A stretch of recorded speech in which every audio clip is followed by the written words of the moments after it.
Hello everybody, myself Professor Pallavi Gulem. So today we are going to see about the watershed management. So watershed is geohydrological unit with a common drainage outlet. In other words, it is a land surface bounded by a divide which contributes runoff to a common drainage point. Watershed technically means that area which drains rainwater towards the reservoir or the lake.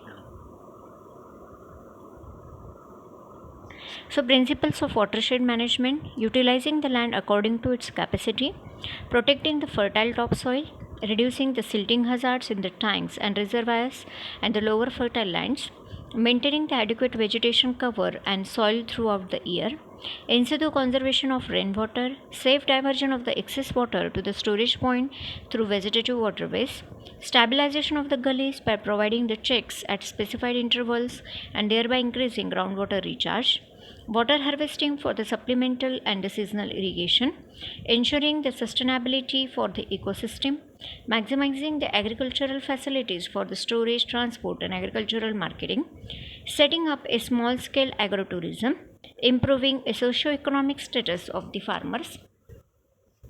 So objectives of the watershed management: recognition of the watershed as a unit for development and efficient use of land for production, flood control through water reservoir and the water storage structures, adequate water supply for domestic, agricultural and industrial need, pollution control and ecosystem safely, efficient use of the natural resources for improving the agricultural and adult occupations so as to improve the economic conditions of the local residents, expansion and recreation facilities such as picnic and camping sites.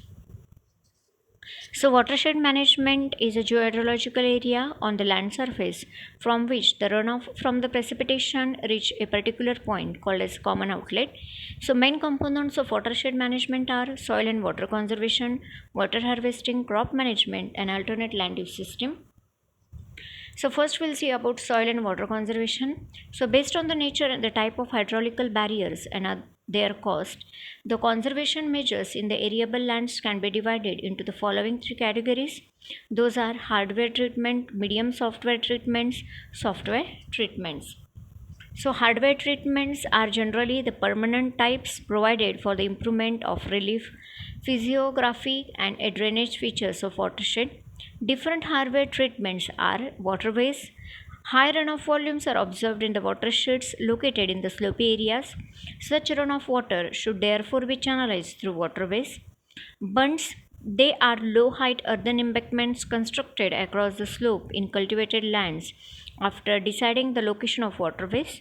The bunds functions to intercept the runoff, increase the infiltration opportunity time, and dispose the excess runoff safely. Third one is the terracing. Cultivated land having the slope of about 10%, particularly in the hilly areas, should be put under the bench terracing by converting the land into a series of platforms. Second is the medium software treatments are also provided as interbunds treatment, while the field size are large and conventional bunds are constructed along the field boundaries. So small section or the keyline bunds, so it is of zero point 0.1 meter square across the slope. At the half of the vertical bunds, spacing can serve the purpose. They can be renovated once 2 to 3 years depending on the necessity. Strip leveling: it is one of the 4 to 5 strips of the land above the bunds across the major land slope help in reducing the velocity of surface flow. Live bunds: one or the two live beds of 2 to 3 meter in width on the contour or on the grid can also serve the purpose.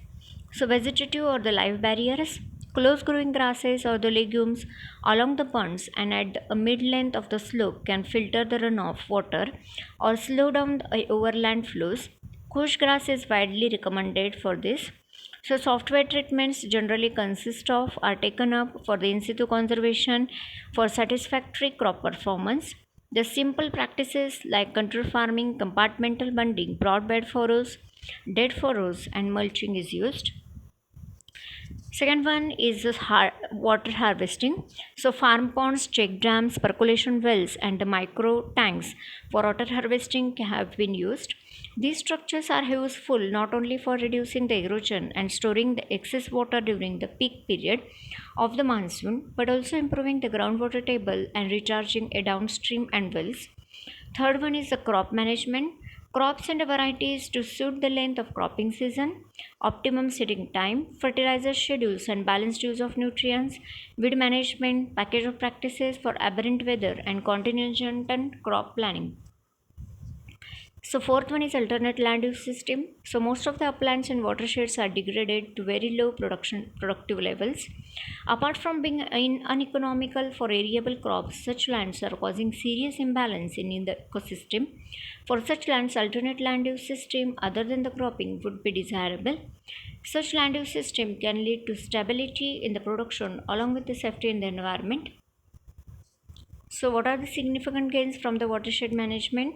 So, increase in the soil and water conservation to prevent the soil erosion, increase in the water storage due to the construction of the water storage structures, increase in the number of wells due to the groundwater recharge, increase in the cropping intensity due to irrigation facilities, increase in fertilizer consumption, increase in a crop production and productivity, increase in the animal milk and fish production, increase of afforestation and land use system, increase in employment, increase in per capita income. So this was all about the watershed management. Thank you.